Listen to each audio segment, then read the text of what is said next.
Okay, hello students. Welcome to Bio Advisor classes. My name is Pradeep Kumar.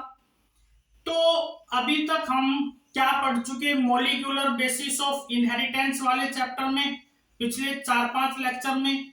तो अभी तक हमने देखा है सिर्फ introduction of DNA and structure of DNA and packaging of DNA helix. ठीक है.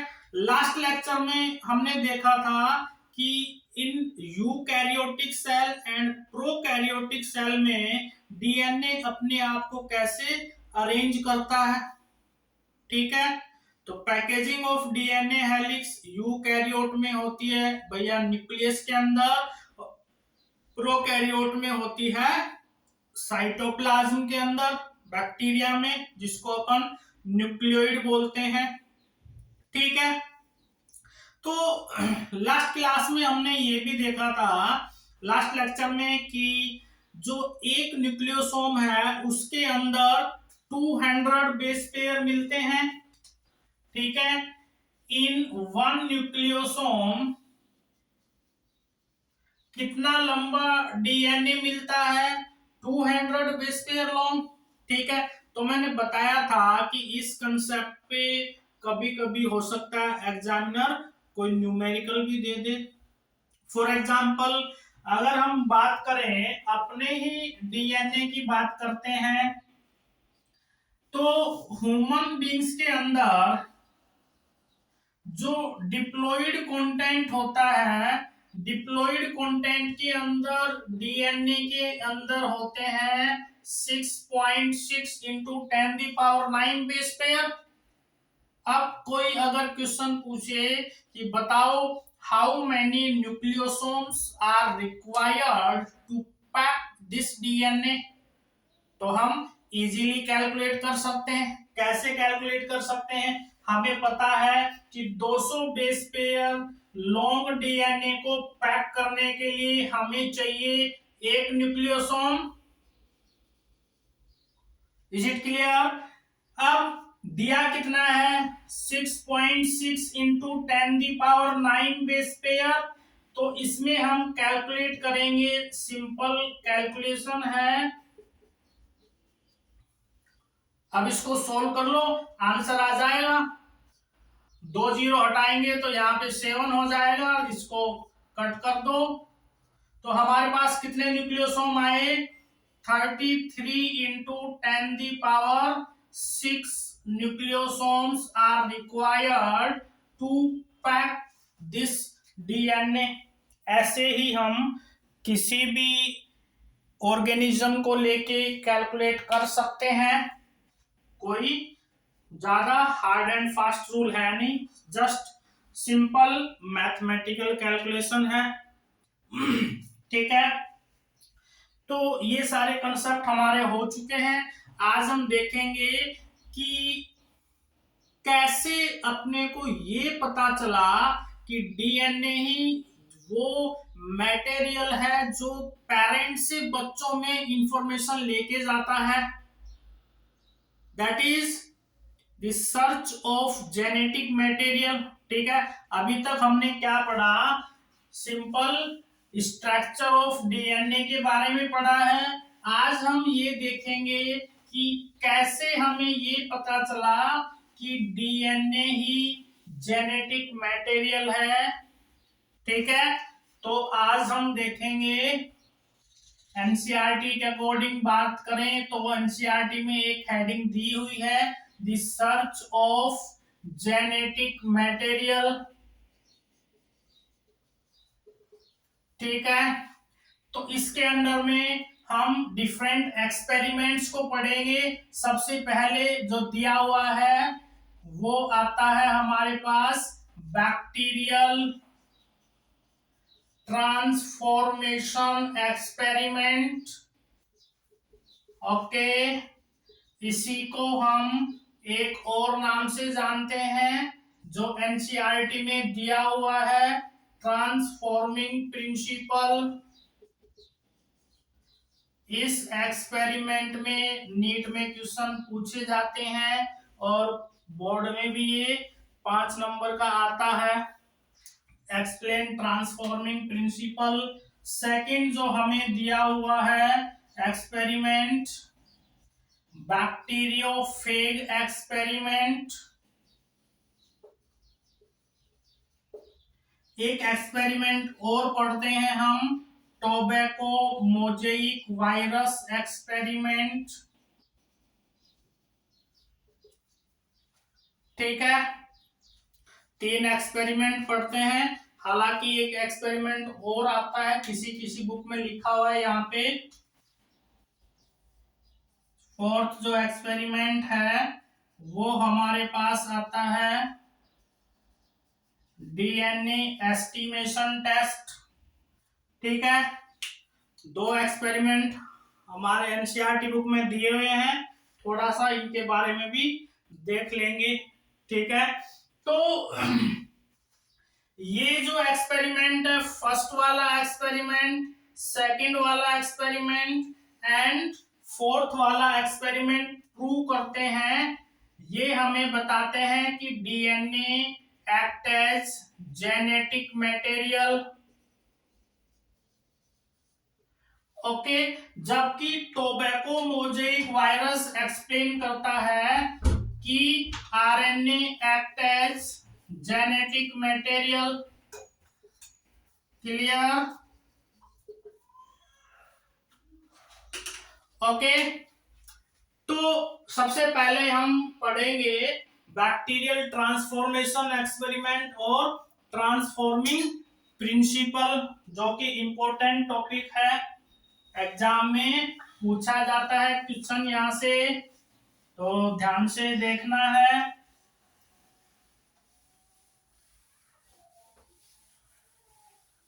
तो स्टार्ट करते हैं हम bacterial transformation experiment.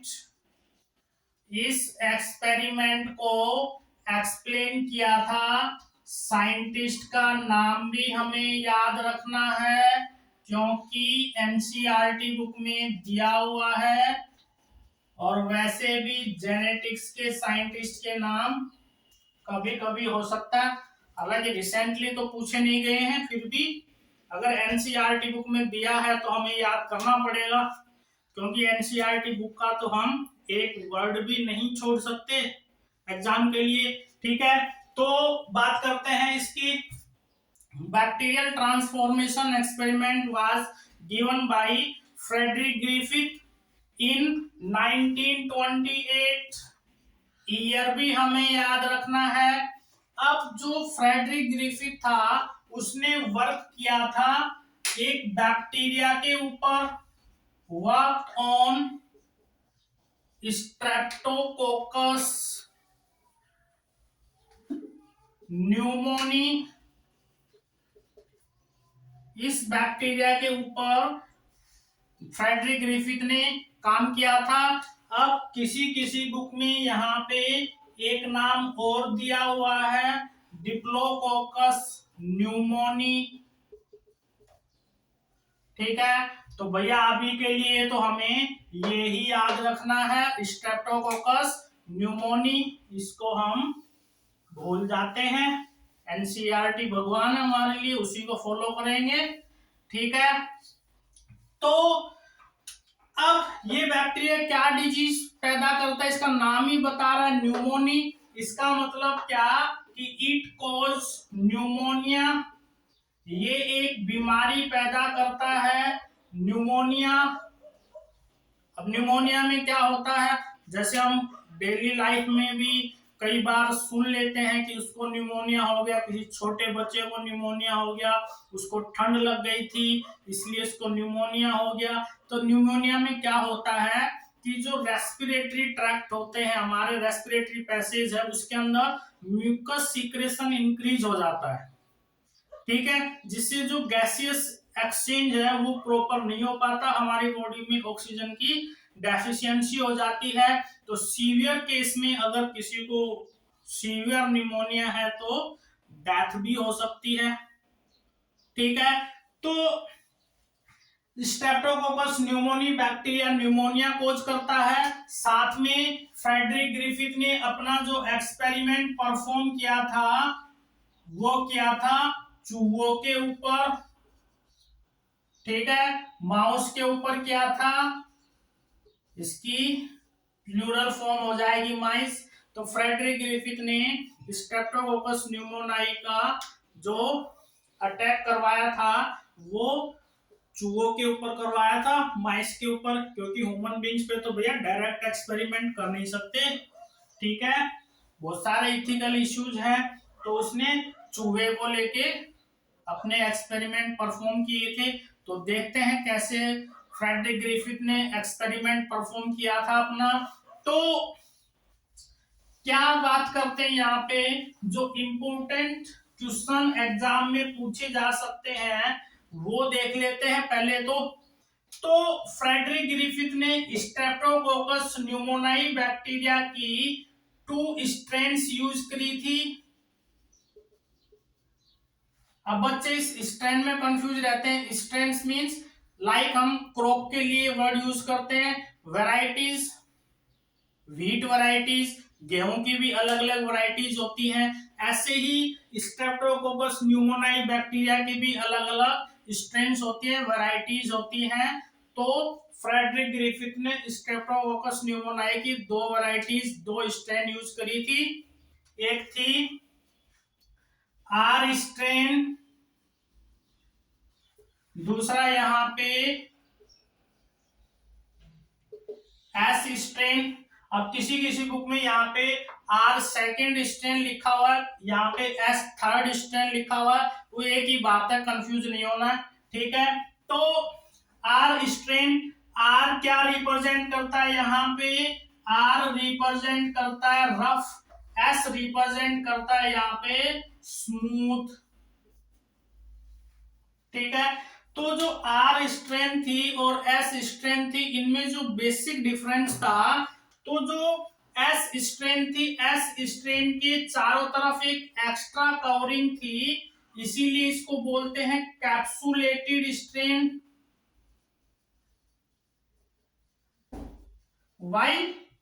why it is known as capsulated strain? Because it contain a polysaccharide coat। S strain के चारों तरफ एक पॉलीसैकेराइड कोट थी, और उसी पॉलीसैकेराइड कोट की वजह से इसका जो सरफेस था वो स्मूथ अपीयरेंस दे रहा था, ठीक है। जबकि आर स्ट्रेन के पास ये जो पॉलीसैकेराइड कोट थी वो अब्सेंट थी। आर स्ट्रेन के पास जो पॉलीसैकेराइड कोट है वो अब्सेंट है, उसी की वजह से क्या हुआ, इसका सरफेस रफ अपीयरेंस देता है, क्योंकि इसके ऊपर पॉलीसैकेराइड की कोट अब्सेंट है। तो एस स्ट्रेन के ऊपर ये पॉलीसैकेराइड की कोट प्रेजेंट है, इसी की वजह से जो एस स्ट्रेन है वो वीरुलेंट स्ट्रेन है, और आर स्ट्रेन जो है वो नॉन वीरुलेंट है। अब ये क्वेश्चन एग्जाम में पूछा जाता है, वीरुलेंट और नॉन वीरुलेंट का मतलब क्या होता है।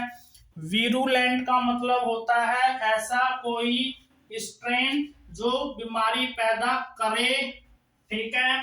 तो नॉन वीरुलेंट का मतलब क्या हो जाएगा कि R strain do not produce pneumonia disease while it cause pneumonia। जो एस स्ट्रेन है उसके पास कैपेसिटी है कि वो न्यूमोनिया को प्रोड्यूस करे, जबकि आर स्ट्रेन के पास ऐसी कोई कैपेसिटी नहीं है कि वो न्यूमोनिया पैदा करे चूहों के अंदर, ठीक है। तो ये 2 स्ट्रेन फ्रेडरिक ग्रिफिथ ने यूज करी थी, इनके बीच में ये बेसिक डिफरेंस है, ये हमें पता होना चाहिए, ठीक है। अब देखते हैं कि फ्रेडरिक ग्रिफिथ ने क्या एक्सपेरिमेंट परफॉर्म किए थे, मैकेनिज्म क्या था एक्सपेरिमेंट परफॉर्म करने का। तो यहाँ पे फ्रेडरिक ग्रिफिथ ने 4 तरह के एक्सपेरिमेंट परफॉर्म किए थे, 4 types of experiment. First experiment में क्या किया था?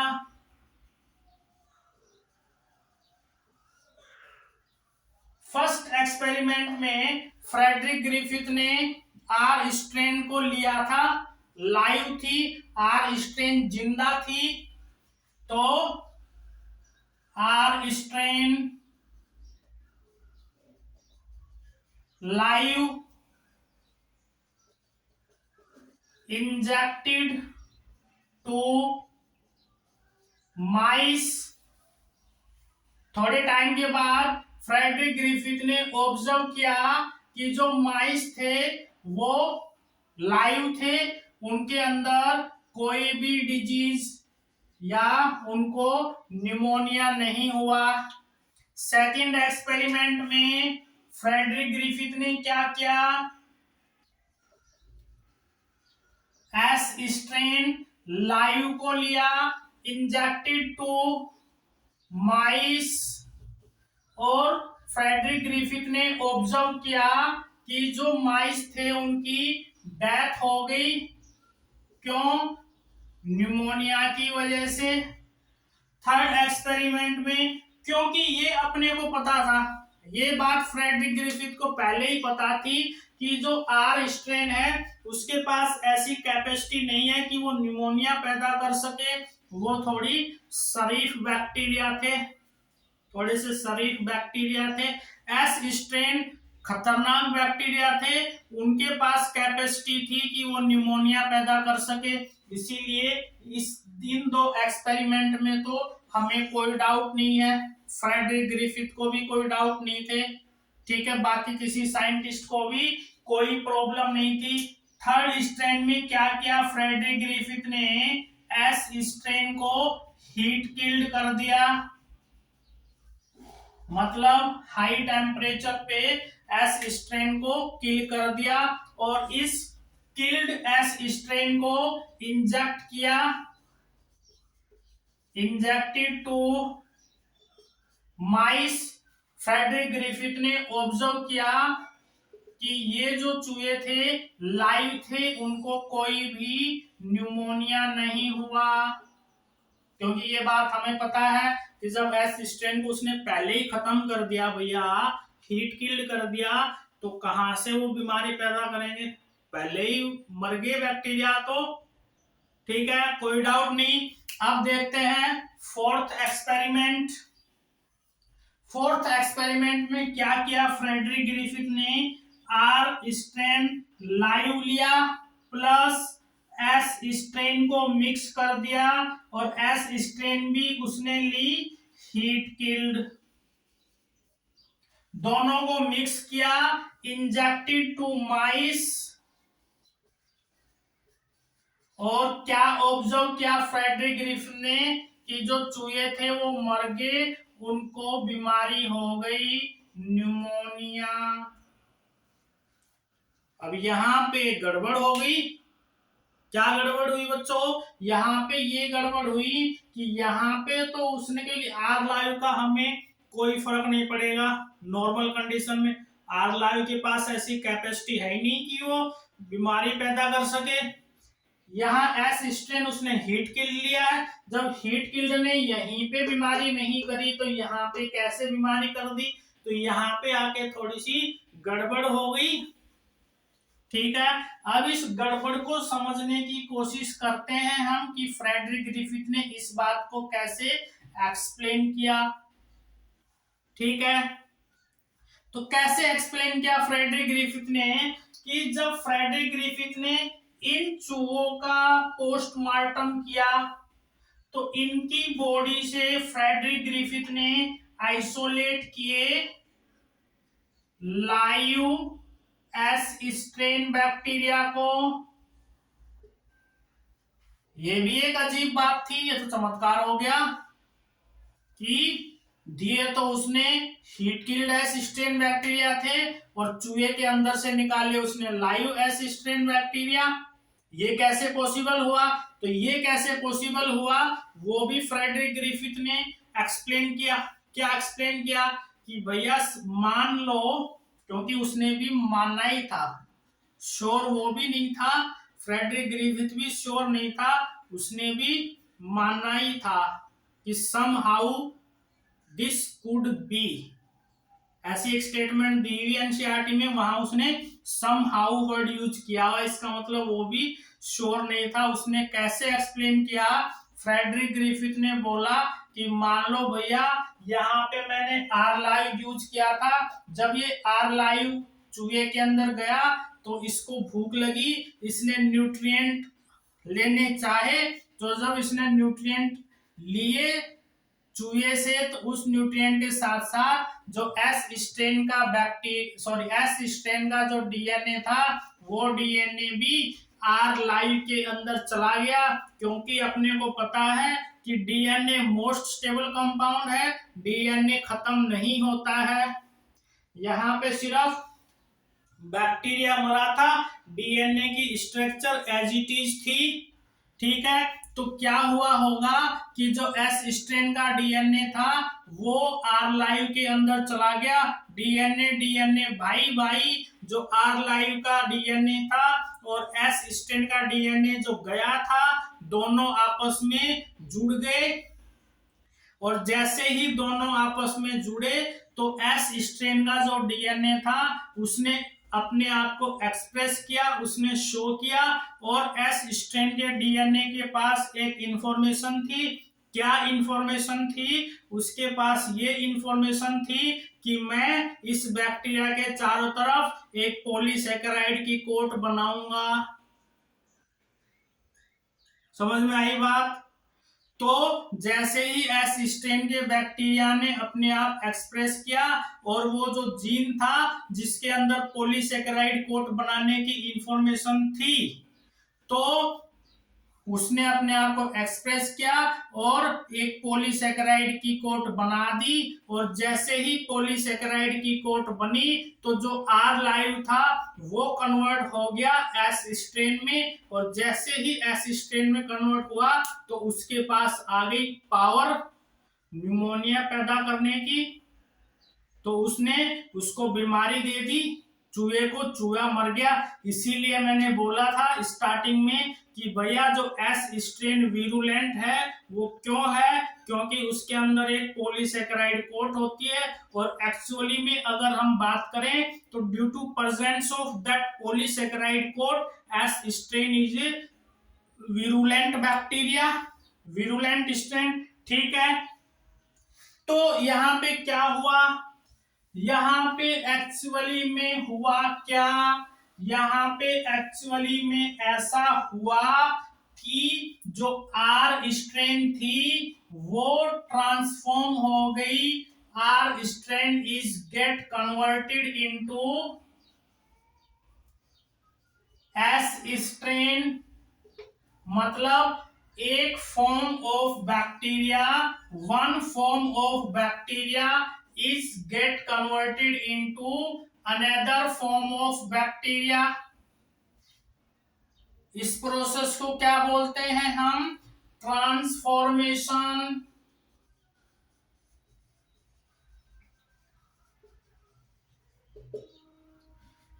Trans means conversion, formation means form, मतलब कि जब एक फॉर्म दूसरी फॉर्म में चेंज हो जाए उसको बोलते हैं ट्रांसफॉर्मेशन, और यही तो हमें इस एक्सपेरिमेंट में देखने को मिला है।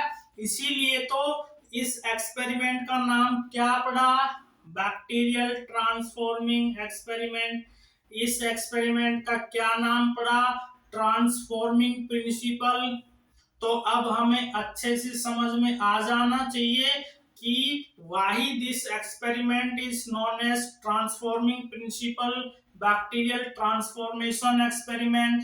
ठीक है, तो यही बात फ्रेडरिक ग्रिफिथ ने एक्सप्लेन करी थी कि भैया जो एस स्ट्रेन का जेनेटिक जो डीएनए था वो डीएनए चला गया आर स्ट्रेन के अंदर, और आर स्ट्रेन कन्वर्ट हो गया एस स्ट्रेन में, उसके बाद बीमारी हो गई चूहों को और चूहे मर गए। ठीक है, ये पूरा एक्सपेरिमेंट था जो फ्रेडरिक ग्रिफिथ ने कंडक्ट किया था।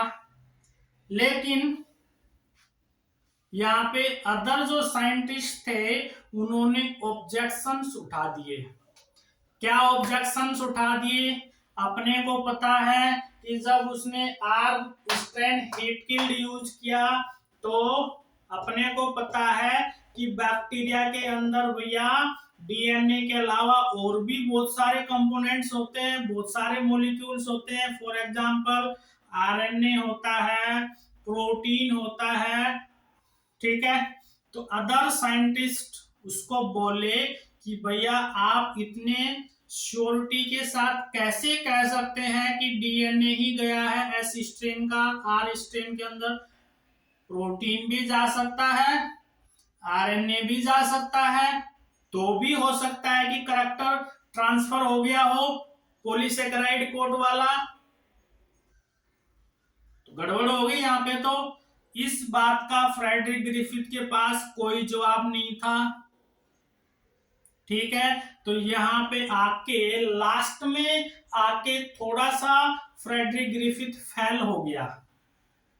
ठीक है, लेकिन जब पता है भैया एक टीचर महान कब बनता है? जब उसके स्टूडेंट उससे भी अच्छा काम कर जाएं। तो फ्रेडरिक ग्रिफिथ के 3 स्टूडेंट थे, एवेरी, मैक्लियोड, मैककार्थी। उन्होंने बहुत ही अच्छा काम किया। फ्रेडरिक ग्रिफिथ का जो सर था उन्होंने उसको ऊपर उठाए रखा, नीचे झुकने नहीं दिया भैया। और एक टीचर के लिए तो यही सबसे प्राउड वाला मोमेंट होता है। ठीक है, तो फ्रेडरिक ग्रिफिथ के 3 स्टूडेंट थे। तीनों स्टूडेंट ने फ्रेडरिक ग्रिफिथ के एक्सपेरिमेंट को रिकंडक्ट किया और बेहतर तरीके से इसको परफॉर्म किया। और फाइनल कंक्लूजन उन्होंने ही एक्सप्लेन किया कि हाँ, डीएनए ही इंफॉर्मेशन रखता है, डीएनए ही ट्रांसफर होता है। लेकिन उन तीनों स्टूडेंट की कहानी को हम पढ़ेंगे बाद में। यहाँ पे एक और इम्पोर्टेंट पॉइंट आता है। क्या आता है? क्योंकि अभी हमने क्या पढ़ा? अभी हमने क्या पढ़ा कि ट्रांसफॉर्मेशन में क्या हो रहा है? ट्रांसफॉर्मेशन में हो रहा है कि जो आर स्ट्रेन है वो कन्वर्ट हो जा रही है एस स्ट्रेन में। Are strain is get converted into S strain. इसका मतलब क्या कि आर स्ट्रेन में वेरिएशन आ गई और वो कन्वर्ट हो गई एस स्ट्रेन में। ऐसा हमें देखने को मिला है, कोई डाउट नहीं वाली बात नहीं इसमें। तो हम क्या अब इस चीज को हम कंपेयर करते हैं सेक्सुअल रिप्रोडक्शन से। सेक्सुअल रिप्रोडक्शन में क्या होता है? मेन बात वेरिएशंस आती हैं। क्यों आती है सेक्सुअल रिप्रोडक्शन में वेरिएशंस? हमें पता है कि during gamete formation crossing over takes place due to presence of crossing over DNA segments और chromosomal segments exchange with each other, that's why variations takes place. तो यहाँ सेक्सुअल रिप्रोडक्शन में भी वेरिएशन आ रही है और यहाँ भी वेरिएशन आ रही है। मतलब एक चीज कॉमन हो गई, वो क्या? वेरिएशन। तो हम क्या मान सकते हैं कि इन bacteria transformation is a method of sexual reproduction. हम क्या बोल सकते हैं कि बैक्टीरिया में जो ट्रांसफॉर्मेशन है वो एक तरह से सेक्सुअल रिप्रोडक्शन को शो करता है, क्योंकि वैसे तो बैक्टीरिया में कोई गैमेट वगैरह नहीं बनते हैं। ठीक है, लेकिन इस वेरिएशन के रेस्पेक्ट में बात करें तो transformation is a method of sexual reproduction in bacteria important point है भैया, हमें पता होना चाहिए, कंपेयर कर सकते हैं हम इस चीज को। क्लियर, समझ में आई बात? ओके, अब हम आते हैं नेक्स्ट। अब हम बात करेंगे कि फ्रेडरिक ग्रिफिथ के जो 3 स्टूडेंट थे उन्होंने क्या एक्सपेरिमेंट किए थे। तो फ्रेडरिक ग्रिफिथ के जो स्टूडेंट थे उन्होंने, क्या नाम था उनका, Avery, MacLeod and McCarthy. Scientist के नाम याद रखने हैं, एग्जाम में पूछे जा सकते हैं। और इन्होंने अपने जो परफॉर्म किए थे एक्सपेरिमेंट 1933 टू 1944 में के टाइम ड्यूरेशन में अपने एक्सपेरिमेंट परफॉर्म किए थे। ठीक है, समझ में आई बात? अब कैसे इन्होंने अपने एक्सपेरिमेंट परफॉर्म किए थे, तो इनको पता था कि जो एस स्ट्रेन है, एस स्ट्रेन के पास अपने को क्या क्या मिल सकता है। अपने को एस स्ट्रेन के पास डीएनए मिल सकता है, एस स्ट्रेन के अंदर आरएनए मिल सकता है, एस स्ट्रेन के अंदर प्रोटीन मिल सकता है। मतलब क्या कि इन्होंने एस स्ट्रेन का भी पोस्टमार्टम कर दिया। ठीक है, इन्होंने एस स्ट्रेन का पोस्टमार्टम कर दिया और सारे कंपोनेंट उसके अलग अलग कर दिए। डीएनए को अलग कर लिया, आरएनए को अलग कर लिया, प्रोटीन ऑफ एस स्ट्रेन को अलग कर दिया। और उसके बाद इन्होंने अपने अपने एक्सपेरिमेंट परफॉर्म किए। ठीक है, तो देखते हैं कि इन्होंने अपने एक्सपेरिमेंट्स कैसे परफॉर्म किए। तो इन्होंने 3 तरह के एक्सपेरिमेंट्स किए थे। फर्स्ट एक्सपेरिमेंट में क्या किया कि आर लाइव को मिक्स कर दिया इन्होंने प्रोटीन ऑफ एस स्ट्रेन, दोनों को मिक्स किया, इंजेक्टेड टू माइस, और इन्होंने ऑब्जर्व किया कि जो चूहे थे जिंदा थे, उनको कोई बीमारी नहीं हुई, कोई न्यूमोनिया नहीं हुआ। उसके बाद सेकेंड एक्सपेरिमेंट में आर लाइव को मिक्स कर दिया RNA of S strain, injected to mice. क्या ऑब्जर्व किया कि जो चूहे थे सारे के सारे जिंदा थे, किसी को कोई बीमारी नहीं हुई, किसी को कोई निमोनिया नहीं हुआ। थर्ड एक्सपेरिमेंट में क्या किया, R live plus DNA of S strain, दोनों को मिक्स किया, इंजेक्टेड टू माइस। क्या ऑब्जर्व किया कि सारे चूहे मर गए। मतलब जो चूहे थे उनको निमोनिया हो गया, बीमारी हो गई और वो मर गए। अब इन 3 एक्सपेरिमेंट को देख के हमें कोई डाउट नहीं है, कोई क्रॉस क्वेश्चन करने की जरूरत नहीं है कि आरएनए के केस में ऐसा नहीं हुआ, प्रोटीन के केस में हो सकता था, डीएनए में ही क्यों हुआ। सब कुछ यहाँ पे अपने आप क्लियर हो गया। ठीक है, क्यों? क्योंकि आरएनए के पास पॉलीसेकेराइड वाली कोड इंफॉर्मेशन नहीं थी, प्रोटीन के पास पॉलीसेकेराइड कोड बनाने की इंफॉर्मेशन नहीं थी, सिर्फ डीएनए के पास ही पॉलीसेकेराइड कोड बनाने की इंफॉर्मेशन थी। तो यहाँ पे जो आर स्ट्रेन था वो एस स्ट्रेन में कन्वर्ट हो गया और बीमारी पैदा कर दी उसने। ठीक है, एक तो उन्होंने ये चीजें करी क्योंकि उन्होंने बहुत बेहतर तरीके से एक्सप्लेन किया था इन सब चीजों को। एक एक्सपेरिमेंट तो उन्होंने ये परफॉर्म किया, एक एक्सपेरिमेंट उन्होंने और किया था। जो एंजाइम बेस्ड थे उन्होंने 3 एंजाइम्स यूज किए थे, प्रोटीएज, डीएनएज, आरएनएज।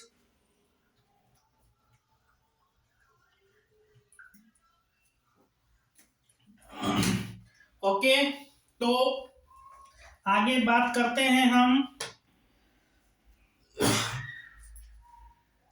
तो नेक्स्ट जो एक्सपेरिमेंट परफॉर्म किया था एवेरी मैक्लियोड मैककार्थी ने, उन्होंने क्या बोला था कि 3 एंजाइम है हमारे पास, और यहां से एक इंपॉर्टेंट क्वेश्चन भी पूछा जाता है एग्जाम में कि उन्होंने 3 एंजाइम यूज किए थे। First enzyme protease, second enzyme RNase, third enzyme DNAs. RNase बोले तो सॉरी, प्रोटीएज एंजाइम का फंक्शन क्या होता है? It is protein digesting enzyme.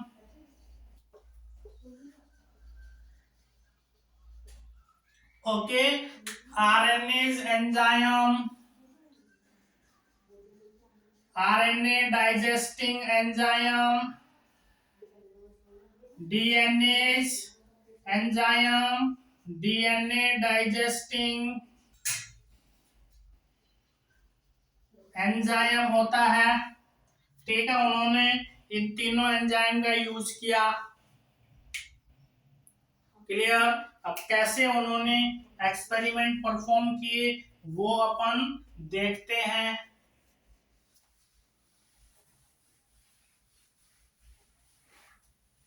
तो सपोज करो कि हम यहाँ पे 3 टेस्ट ट्यूब लेते हैं,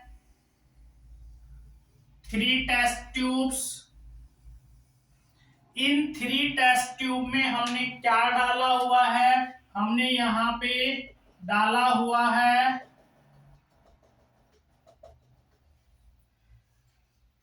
are strain live plus DNA, RNA and protein of S strain. यहां भी हमने सेम चीजें डाली हुई है, यही सारी हैं, आर स्ट्रेन लाइव, डीएनए और RNA and protein of S strain. यहां भी हमने वही सारी चीजें डाली हुई है। मतलब कि तीनों टेस्ट ट्यूब में हमने क्या यूज किया हुआ है? R live, DNA of S strain, RNA of S strain, protein of S strain, तीनों में यही डाला हुआ है। जो हमारे पास फर्स्ट टेस्ट ट्यूब है इसमें हमने एंजाइम यूज किया है प्रोटीएज, इसमें एंजाइम डाला हुआ है हमने आरएनएज, इसमें एंजाइम डाला हुआ है हमने डीएनएज। ठीक है, तीनों में हमने अलग अलग एंजाइम्स यूज किए हुए हैं। अब क्या हुआ कि अगर इन दो कल्चर मीडियम को हम इंजेक्ट करते हैं माइस में, तो जो माइस थे उनकी डेथ हो गई, डेड हो गए, उनको न्यूमोनिया हो गया। और जब इस थर्ड टेस्ट ट्यूब वाले को इंजेक्टेड किया गया माइस के अंदर, तो माइस जिंदा रहे, कोई बीमारी नहीं हुई। ठीक है, तो यहाँ पे क्या बात निकल के सामने आती है कि भैया यहाँ पे जो एंजाइम यूज किया था प्रोटीएज, उसने सिर्फ एस स्ट्रेन की जो प्रोटीन थी उसको डाइजेस्ट किया, डीएनए जो था वो ऐसे की ऐसे रहा। तो उस डीएनए की वजह से जो आर लाइव था वो एस स्ट्रेन में कन्वर्ट हो गया और उसने बीमारी पैदा कर दी। सेकेंड टेस्ट ट्यूब में आरएनए एंजाइम यूज किया था, तो इसने भी सिर्फ जो एस स्ट्रेन का आरएनए था उसी को डाइजेस्ट किया, डीएनए ऐसे की ऐसे था और उसकी वजह से आर स्ट्रैंड एस स्ट्रैंड में कन्वर्ट हो गया। ठीक है, अब इस थर्ड स्ट्रैंड में इंपॉर्टेंट बात आती है कि जो डीएनए एंजाइम था उसने एस स्ट्रैंड के डीएनए को खत्म कर दिया, डाइजेस्ट कर दिया। जैसे ही एस स्ट्रैंड का डीएनए खत्म हो गया तो कोई पॉलीसेकेराइड कोट नहीं बनी आर लाइव में और वो एस स्ट्रेन में कन्वर्ट नहीं हुआ, तो चूहों के अंदर कोई बीमारी, कोई निमोनिया नहीं हुआ। ठीक है, तो यहां से जो प्रोटीएज एंजाइम था, आरएनएज एंजाइम था, इन दोनों एंजाइम ने ट्रांसफॉर्मेशन को अफेक्ट नहीं किया। डीएनएज एंजाइम ने ट्रांसफॉर्मेशन को अफेक्ट कर दिया। यही इंपॉर्टेंट क्वेश्चन है। क्या क्वेश्चन पूछा जाता है एग्जाम में, नीट में पूछा जा सकता है कि which of the following enzyme inhibit transformation. तो हमें पता है कि DNAs enzyme inhibit the transformation. ठीक है, इंपॉर्टेंट क्वेश्चन है। तो इन तीन साइंटिस्ट ने, एवेरी, मैक्लियोड, मैककार्थी ने ही सबसे पहले जीन की बायोकेमिकल नेचर को स्टडी किया था। इंपॉर्टेंट क्वेश्चन पूछा जाता है। क्या क्वेश्चन पूछा जाएगा कि first time biochemical nature of gene